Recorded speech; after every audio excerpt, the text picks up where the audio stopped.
Hello दोस्तों, आज हम लीड कोड का daily problem 200 number of island का सॉल्यूशन देखने जा रहे हैं। तो चलते हैं प्रॉब्लम स्टेटमेंट देखते हैं। Given an m cross n 2D binary grid which represents a map of 1 represent land and 0 means water। तो सिंपली क्वेश्चन में हमें एक पैरामीटर ग्रिड नाम का 2D एरे गिवन होगा, इसका डायमेंशन m क्रॉस n होगा और उसमें दो कैरेक्टर होंगे, एक 1 और एक 0। 1 हमें लैंड को रिप्रेजेंट करेगा और 0 हमें वाटर को रिप्रेजेंट करेगा। और करना क्या है क्वेश्चन में, return the number of islands. तो मुझे आइलैंड रिटर्न करना है, इस पूरे ग्रिड में कितना है।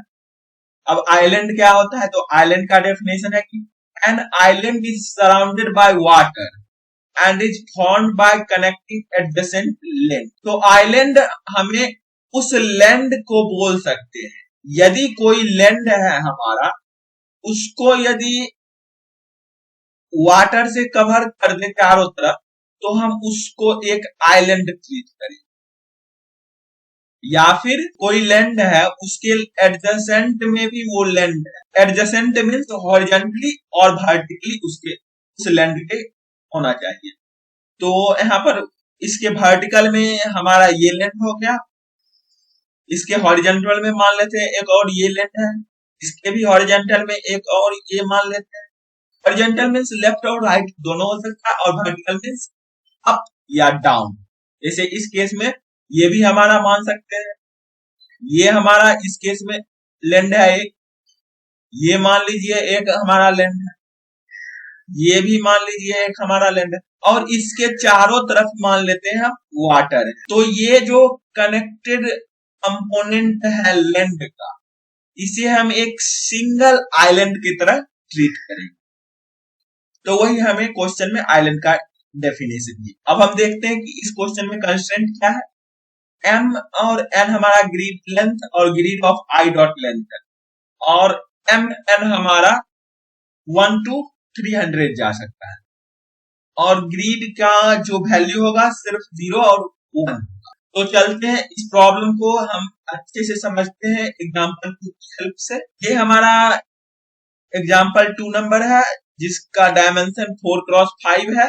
तो मान लीजिए कि इस 4 क्रॉस 5 ग्रिड में हर एक ग्रिड के पोजीशन को यदि हम एज ए आइलैंड ट्रीट करने लगे, और वैसे ग्रिड के वैल्यू को आइलैंड हम बोलेंगे जो कि लैंड हो, मतलब जिसका वैल्यू 1 होगा, उसको हम आइलैंड बोलेंगे। अब हमारा इस ग्रिड में क्या क्या आइलैंड हो सकता है, तो जिसका 1 वैल्यू है वही हो सकता है। तो एक ये होगा, एक ये होगा, और एक ये, और एक ये वही होगा, और एक ये भी हो जाएगा, और लास्ट में ये भी हो जाएगा। टोटल नंबर ऑफ हमारा लैंड यहाँ पर कितना है, तो 4 3 7 7 हमारा यहाँ पर लैंड है। लेकिन क्वेश्चन में हमें बोला है कि यूनिक आइलैंड को काउंट करें। तो यूनिक आइलैंड कैसे काउंट हो सकता है, यूनिक आइलैंड का डेफिनेशन हमने पहले ही देख लिया है कि यदि हम इस पोजीशन को लैंड मानते हैं, तो इसके लेफ्ट में हमारा ये भी लैंड है, इसके डाउन में ये भी लैंड है, और इसके डाउन में भी ये लैंड है। लेकिन इसके डाउन में तो वाटर है, इसके लेफ्ट में वाटर है, और बाकी चारों तरफ वाटर ही वाटर है, तो हम उसको कंसीडर नहीं करेंगे। और हमारा जो लैंड बनेगा, जो लैंड का कॉम्बिनेशन आइलैंड होगा, वो हमारा 4 लेंथ का कनेक्शन होगा, और ये हमारा एक आइलैंड हो जाएगा।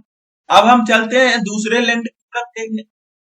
इस लैंड को क्या हम यूनिक आइलैंड ट्रीट कर सकते हैं?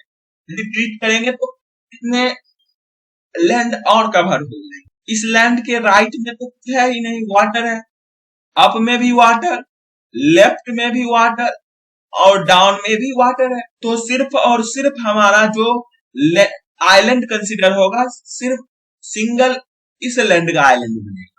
तो ये भी हमारा एक यूनिक आइलैंड है। अब हम देखते हैं कि अब जो रेस्ट लैंड है क्या वो यूनिक हो सकता है। इस केस में देखिए, इस केस में यदि इस लैंड को आइलैंड ट्रीट करते हैं तो इसके लेफ्ट और राइट में भी चेक करना हो। इसके लेफ्ट में ये लैंड है तो इसको हम सेम आइलैंड में कंसीडर कर लेंगे। इसके अप में तो कोई है नहीं, मतलब वाटर है। इसके अप में भी वाटर है, इसके लेफ्ट में भी वाटर है, और डाउन में तो कुछ है ही नहीं। तो ये पूरे, तो यदि हमें इसको एज ए लैंड ट्रीट करना है तो इस दोनों लैंड को हमें सिंगल आइलैंड में कंसीडर करना है। तो ये भी हमारा एक आइलैंड बनेगा। तो इस क्वेश्चन में हमने देख लिया कि 3 पॉसिबल आइलैंड है, एक ये और एक ये और एक ये। तो इसीलिए हमारा आंसर हो गया 3। अब हम इस बातों को अचीव कैसे करेंगे कोड के द्वारा, तो आप यहाँ पर देख सकते हैं कि सबसे पहले हमने क्या किया। सबसे पहले हमने हर एक ग्रिड के पोजीशन को एज ए आइलैंड ट्रीट किया और उस ग्रिड को आइलैंड ट्रीट किए जो कि हमारा पहले से लैंड है। यदि किसी ग्रिड का वैल्यू हमें लैंड आ गया है तो उसके बाद हम क्या देख रहे हैं, उसके बाद हम देख रहे हैं कि उसके लेफ्ट में, उस लैंड के राइट में और अप में और डाउन में देख रहे हैं कि क्या वो लैंड है। यदि लैंड है तो हम उसको सेम उसी आइलैंड का पार्ट मान लेंगे। और अगले टाइम जब हम जाएंगे, जैसे यहाँ पर हम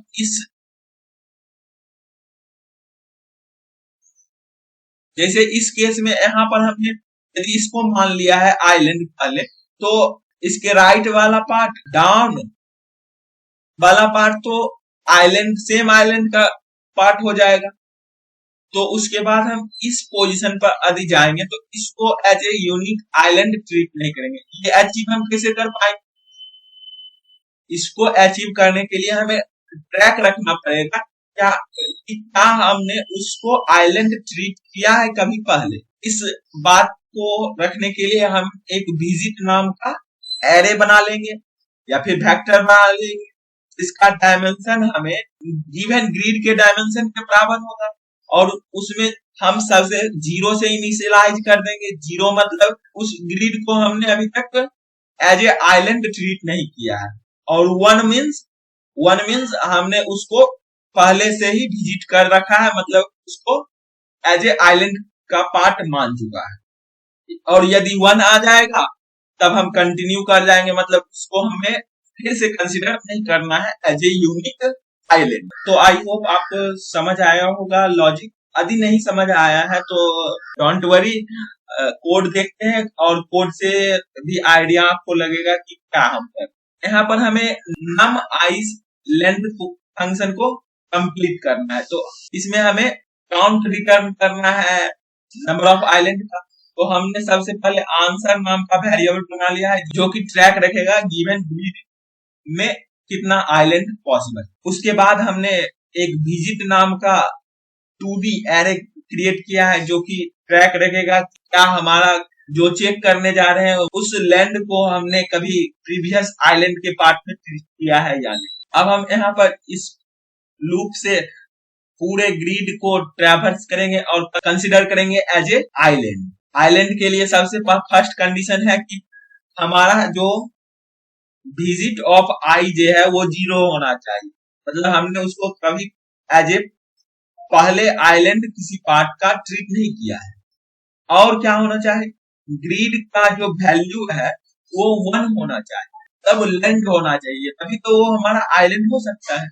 और यदि ये दोनों है तो आंसर में हम इंक्रीमेंट कर देंगे, मतलब ये हमारा एक पॉसिबल यूनिक आइलैंड है। और उसके बाद क्या करेंगे, उसके बाद हम जितना भी उसके लेफ्ट राइट में लैंड है उसको हम सेम आइलैंड के पार्ट में इंक्लूड कर देंगे और जो भी लैंड हो उसको 1 से अपडेट कर देंगे ताकि फिर हम रिपीटेशन ना हो।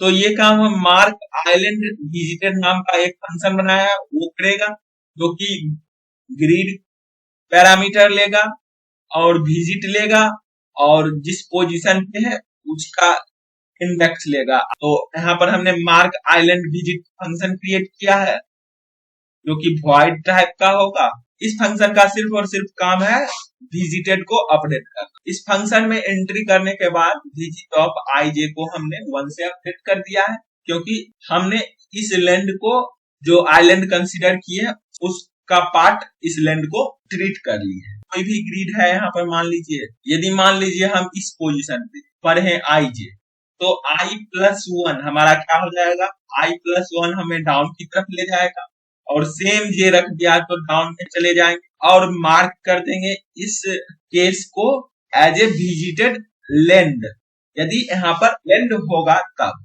उसी तरीके से मार्क ऑफ आइलैंड विजिटेड हम कॉल करेंगे, सेम उसी फंक्शन को कॉल कर रहे हैं, और उसमें ए विजिट आई और J+1 मतलब जो गिवन लैंड है उसके राइट वाले को हमने कॉल कर दिया है, और देखेंगे कि क्या यहाँ पर लैंड है। यदि लैंड होगा तो इसमें भी विजिटेड को हम अपडेट कर देंगे 1 से। फिर उस जो गिवन लैंड हमारा आया है उसके i-1 को कॉल करेंगे, मतलब उसके टॉप को कॉल कर रहे हैं, और देखेंगे कि क्या टॉप हमारा लैंड है।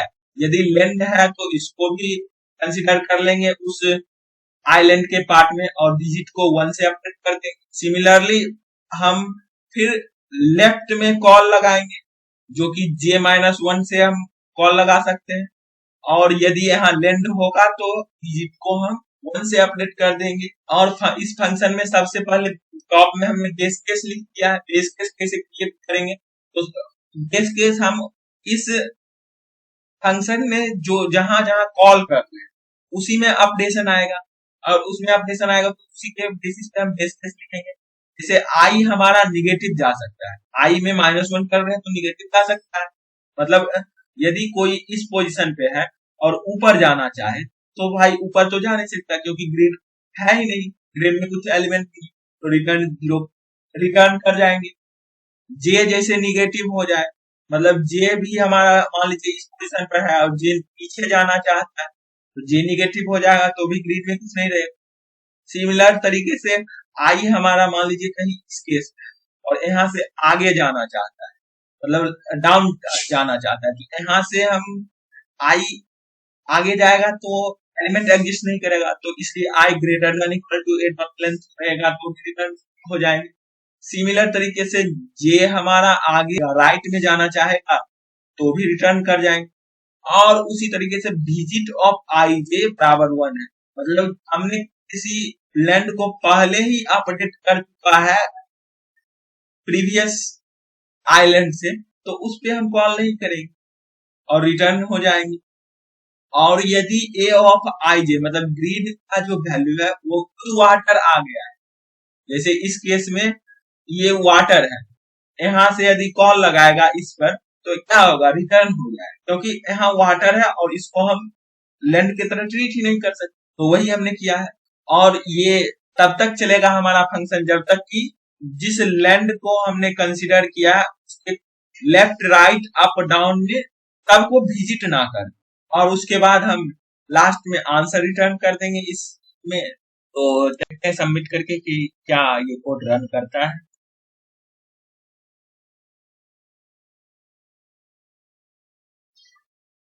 तो देख सकते हैं कि हमारा कोड 55% फास्टर है और 38% मेमोरी एफिशिएंट है, तो सही है। चलते हैं C++ कोड की तरफ। इधर भी हमने सेम इम्प्लीमेंटेशन किया है, सिर्फ कीवर्ड का डिफरेंस होता है, लैंग्वेज में लॉजिक तो सेम ही रहता है। तो आई होप आपको लॉजिक समझ आया होगा। तो ये कोड आप खुद से लिख सकते हैं। सबसे पहले हम m और n नाम का वेरिएबल क्रिएट किया है जो कि रीड का डायमेंशन स्टोर करेगा।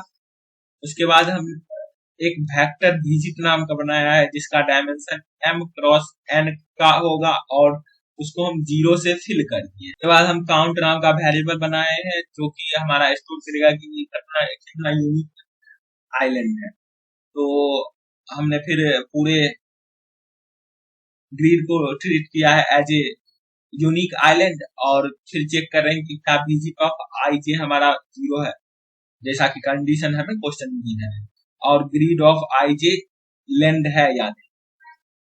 और यदि ये दोनों कंडीशन सही हो जाता है तो हम काउंटर को इंक्रीज कर देंगे 1 से, मतलब वो यूनिक आइलैंड है और रिपीटेशन ना हो इसलिए हम इस फंक्शन को कॉल कर रहे हैं, और ये फंक्शन हमें उसके बाद हमने मार्क आइलैंड विजिटेड नाम का एक फंक्शन को कॉल किया है, जो कि रीड विजिट आईजे लेगा, जो हमारा लेफ्ट राइट अप डाउन जितने भी लैंड होंगे उनको हम कंसीडर कर लेंगे सेम आइलैंड के पार्ट में।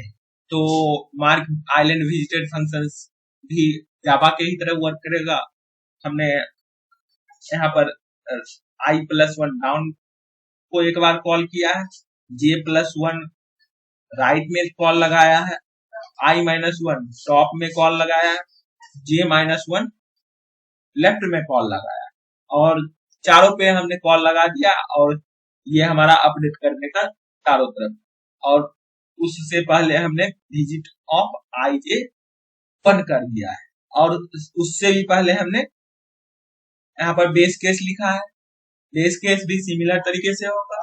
ये फंक्शन हमें मार्क करके दे देगा, और लास्ट में हमें यहाँ से काउंटर मिल जाएगा, और इस काउंटर को हमने रिटर्न कर दिया। तो आई होप आपको ये कोड भी समझ आया होगा। सबमिट करके देखते हैं इसको, ये कितना फास्टर है, इस लैंग्वेज में कितना फास्टर है।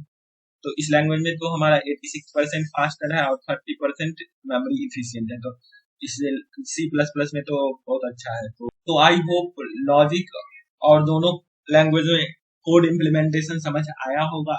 तो फिर मिलते हैं किसी अगले वीडियो के साथ। तब तक के लिए बेस्ट ऑफ लक, कोड करते रहिए। और हमने इस कोड का लिंक डिस्क्रिप्शन में प्रोवाइड कर दिया है, वो भी आप देख सकते हैं। और आप अपना कमेंट सेक्शन में फीडबैक जरूर दें, जिससे हमें वीडियो बनाने में हेल्प मिलता है कि हमने वीडियो में कहाँ लैग किया है। Thank you for watching.